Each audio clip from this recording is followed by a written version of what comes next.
हरे कृष्णा। राधे राधे भक्तों, मैं कविता त्रिपाठी अपने चैनल में आप लोगों का स्वागत करती हूँ। आई होप आप सब अच्छे होंगे, मैं भी अच्छी हूँ। अपने ठाकुर जी की, बिहारी जी की कृपा सभी भक्तों पर बनी रहे।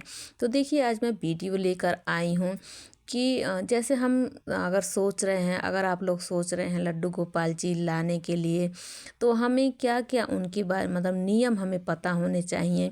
क्योंकि मतलब इनकी सूरत ऐसी होती है ना, हम किसी के पास अगर देखते हैं कि हाँ लड्डू गोपाल वो लेकर जा रहे हैं, चाहे उनके घर में विराजित होते हैं तब भी हम देखते हैं, तो क्या उनका इनका मोह, लड्डू गोपाल जी का जो मोहनी मूरत है ना, वो हमें मोह लेती है। तो हम भी सोचते हैं कि हम भी अपने घर ले आएंगे। और देखिए, कई लोग तो मतलब लड्डू गोपाल जी को अपने घर का सदस्य बना लेते हैं।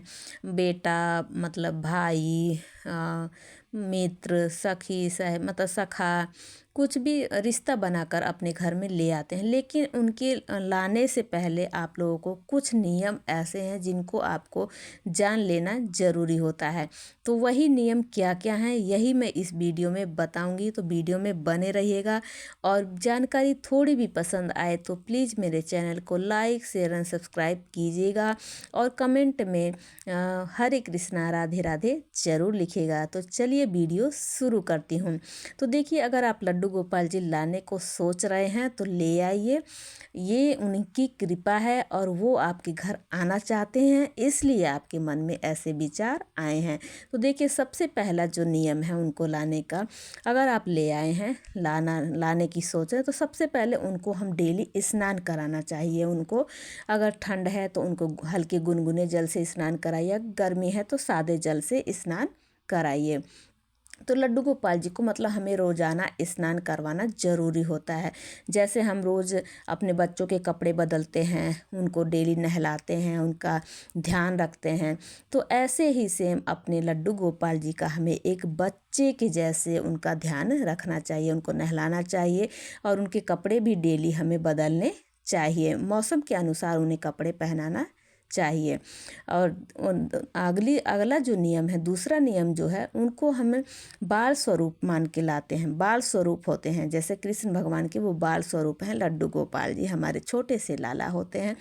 तो उनको जैसे बच्चों को थोड़े थोड़े देर में भूख लगती है, तो उन लड्डू गोपाल जी को हमें दिन भर में 4 बार भोग लगाना चाहिए।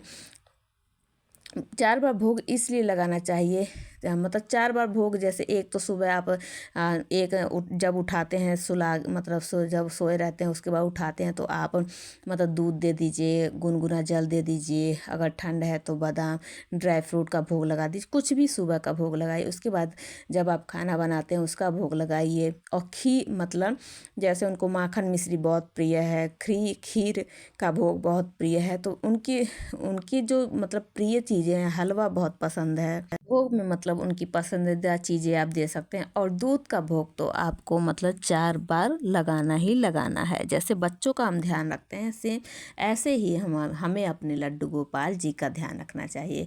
और देखिए, जो तीसरा नियम है, उनका हमें डेली अच्छे से श्रृंगार करना है। क्या है कि हमारे ठाकुर जी को ना सजना संवरना बहुत ही प्रिय है, बहुत ही पसंद है।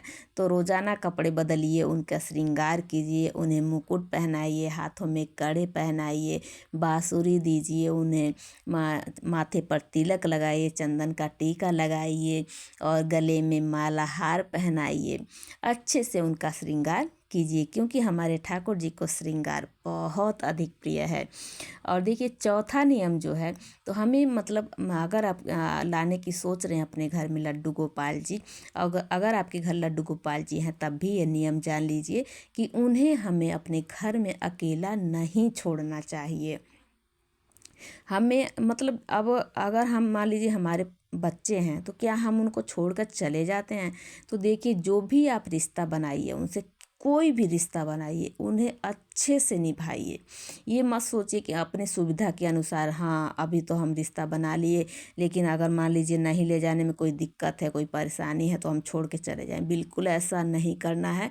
एक बार रिश्ता बनाएंगे तो आप वो रिश्ता निभाना भूल जाते हैं, लेकिन हमारे ठाकुर जी वो रिश्ता निभाना नहीं छोड़ते, ना ही भूलते हैं। तो आपको भी नहीं भूलना है, आपको घर में छोड़कर अपने ठाकुर जी को नहीं जाना है। और पांचवा नियम जो है, तो देखिए रात को हमें सुलाना भी चाहिए, क्योंकि ये छोटे से बालक हैं, दिन भर बैठे रहते हैं। और दिन में भी, दोपहर में भी अगर आप सुलाने, जो भी आप पहली बार जो नियम बनाते हैं वो नियम आपको हमेशा निभाना है। तो अगर दोपहर में सुलाने का आप नियम बनाते हैं, दोपहर में सुलाने का नियम बनाते हैं, तो आपको डेली दोपहर में सुलाना है। उसके बाद आपको रात में डिनर देने के बाद सुलाने से पहले दूध का भोग आपको ज़रूर लगाकर सुलाना है। तो रात को आपको सुलाना भी चाहिए। देखती हूँ कई लोगों में बहुत ही मतलब तकलीफ़ होती है, दुख होता है कि कई लोग अपने ठाकुर जी को सुलाते ही नहीं है। अरे भाई, छोटे हैं, छोटे से बाल स्वरूप हैं, ये भी थकते हैं, इनको भी सुलाना चाहिए।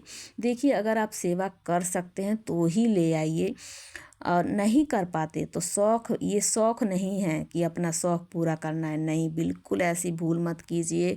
आपसे हाथ जोड़कर विनती है, आप पूरा उनके लिए तैयार हैं तभी लेकर आइए। अगर नहीं आए तो अगर आप अपना शौक़ पूरा करना चाहते हैं तो ये शौक़ नहीं है, ये एक भक्ति है, भक्ति से जुड़ रहे हैं। तो ऐसा बिल्कुल मत कीजिए, उनको सुलाइए। वो भी थक जाते हैं, नन्हे नन्हे हाथ हैं, लड्डू लिए रहते हैं, उनको भी कमर दुख जाती है, तो उनको सुलाइए ज़रूर।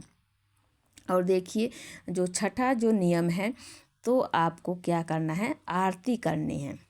आरती आपको सुबह शाम ज़रूर करनी है अपने बाल गोपाल की। और मतलब 2 टाइम आरती आपको अपने घर में ज़रूर करनी चाहिए। और अगर साथ में मतलब राधा रानी भी रखते हैं तो बहुत अधिक अच्छा होता है, लेकिन कोई अगर ठाकुर जी ही ला रहे हैं तो भी कोई बात नहीं। और देखिए, अगर आप अपने घर में ठाकुर जी रखते हैं, उनका मतलब मान लीजिए ला रहे हैं, उनकी सेवा करना चाहते हैं, तो आपको लहसुन प्याज भी छोड़ देना चाहिए। आपको सात्विक खाना खाना चाहिए, क्योंकि जो ठाकुर जी को जो भोग लगाया जाता है ना, वो सात्विक चीज़ों का भोग लगाया जाता है।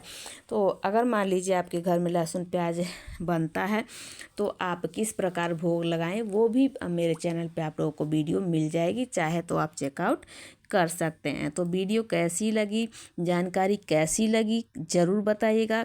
अगर पसंद आई तो प्लीज़ मेरे चैनल को लाइक शेयर सब्सक्राइब कीजिएगा, और कमेंट में हरे कृष्णा राधे राधे ज़रूर लिखिएगा। तो चलिए, मिलती हूँ, अपने वीडियो को यहीं पर विश्राम देती हूँ। मिलती हूँ नेक्स्ट वीडियो में। हरे कृष्णा राधे राधे। बोलिए बाके बिहारी लाल की।